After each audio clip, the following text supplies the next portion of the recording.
नमस्कार मित्रों, आज मैं आपको इस प्रस्तुति के माध्यम से साधना के बारे में पूर्ण जानकारी देने वाला हूं, जिसमें हम जानेंगे कि साधना क्या होती है और इसे किस प्रकार से किया जाता है। साधना यानी खुद को नियंत्रित करना, अर्थात योग की भाषा में इंद्रियों को अपने अधीन करने का नाम ही साधना है। इसे हम स्वयं पर नियंत्रण कर अपने मन मुताबिक फल हासिल करने का तरीका भी कह सकते हैं।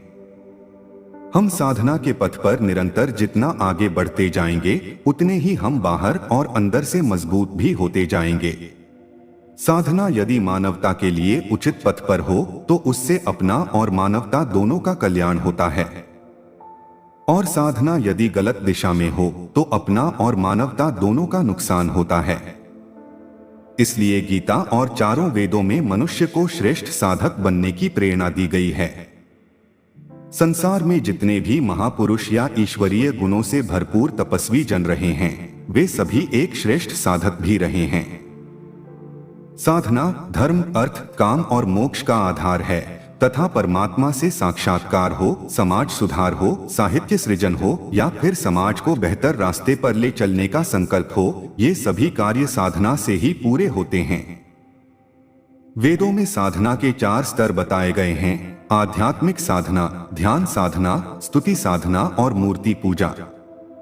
इन्हीं साधनों के माध्यम से हम कई प्रकार की सिद्धियों को प्राप्त करते हैं। तो चलिए एक एक करके साधना के सभी स्तरों को जानते हैं।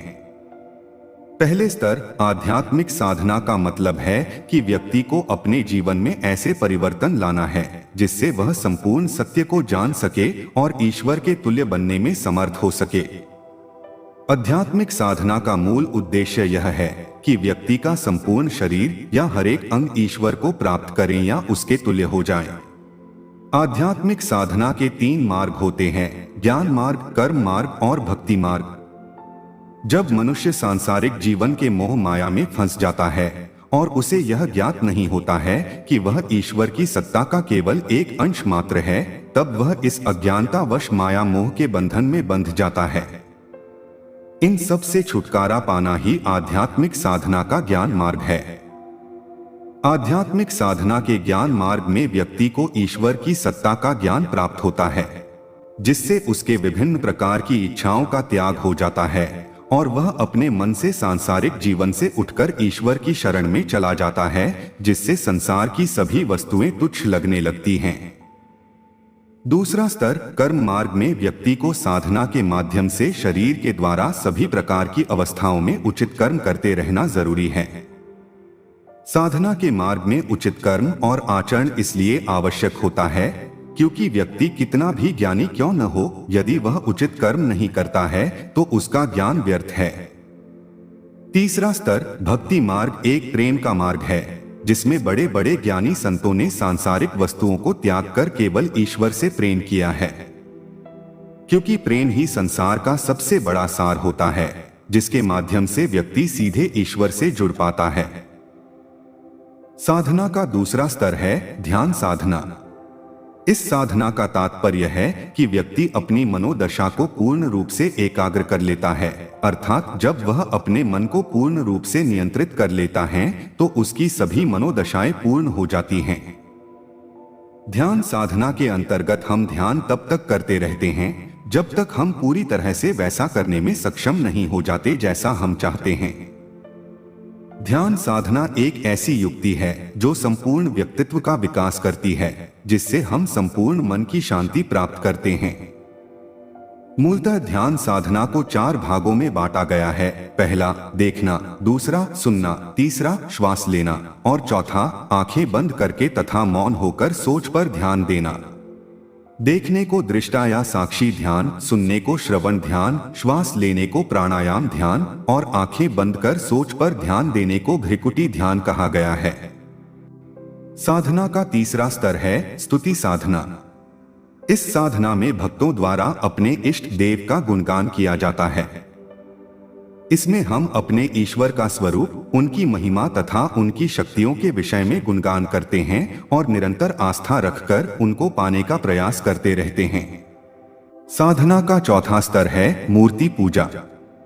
इस साधना में साधक सिद्धि प्राप्त करने के लिए भगवान की मूर्ति को दिन रात पूजा करता है और अपनी मनोकामनाओं को पूर्ण करने के लिए भगवान से प्रार्थना करता है। मूर्ति पूजा में साधक किसी पत्थर, मिट्टी या अन्य चीजों से अपने इष्ट देव की प्रतिमा तैयार करता है और उसमें सर्वगुण संपन्न परमात्मा की छवि को महसूस करता है।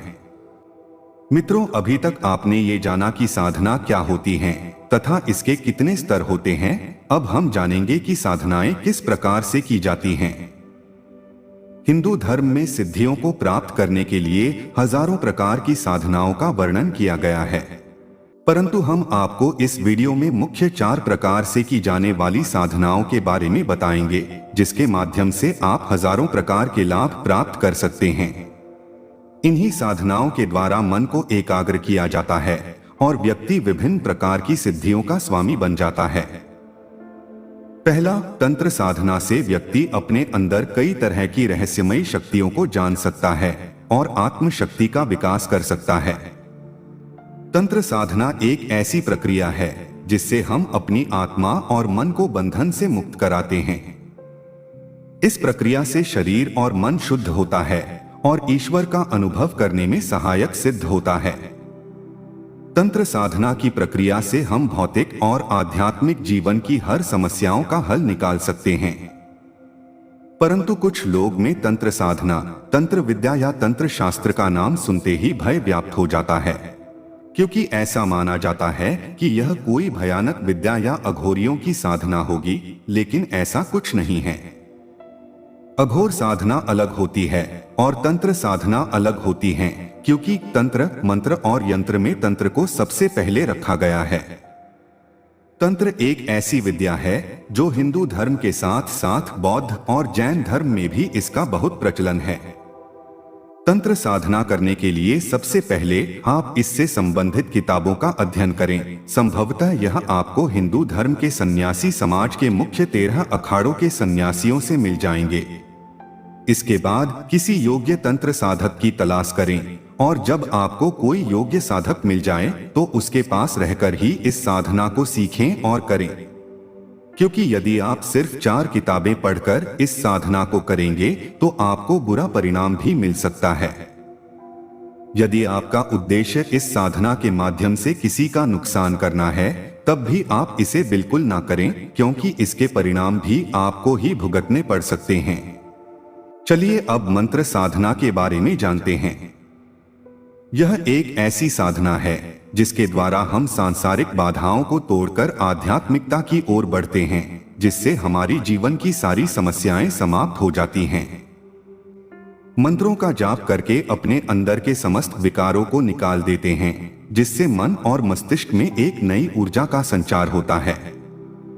हिंदू धर्म में मंत्र जपने का बहुत बड़ा महत्व है, क्योंकि मन को एक तंत्र में लाना ही मंत्र कहलाता है। उदाहरणार्थ, यदि आपके मन में एक साथ हजारों विचार चल रहे हैं तो उन सभी को समाप्त करके मात्र एक विचार को स्थापित करना ही मंत्र का लक्ष्य होता है। यह लक्ष्य प्राप्त करने के बाद आपका दिमाग एक आयामी और सही दिशा में गति करने लगता है। मंत्र साधना में मंत्र से किसी देवी या देवता को साधा जाता है, मंत्र से किसी भूत या पिशाच को भी साधा जाता है और मंत्र से किसी यक्षिणी और यक्ष को भी साधा जाता है। मंत्र साधना भौतिक बाधाओं का आध्यात्मिक उपचार है। यदि आपके जीवन में किसी भी प्रकार की समस्या या बाधा है तो उस समस्या को मंत्र जाप के माध्यम से हल कर सकते हैं। मंत्र जाप के 3 भेद होते हैं: वाचिक जप, मानस जप और उपाशु जप। वाचिक जप में ऊंचे स्वर में स्पष्ट शब्दों में मंत्र का उच्चारण किया जाता है। मानस जप का अर्थ मन ही मन मंत्र जाप करना होता है। उपांशु जप का अर्थ यह होता है कि मंत्र जाप करने वाले का जीभ या ओठ हिलते हुए दिखाई देता है, लेकिन आवाज सुनाई नहीं देती। इस तरह बिल्कुल धीमी गति में मंत्र जाप करना ही उपांशु जप कहलाता है। मंत्र साधना में विशेष ध्यान देने वाली बात है मंत्र का सही उच्चारण करना। दूसरी बात, जिस मंत्र का जाप अथवा अनुष्ठान करना है उसका अर्घ्य पहले से चढ़ाकर रखना चाहिए।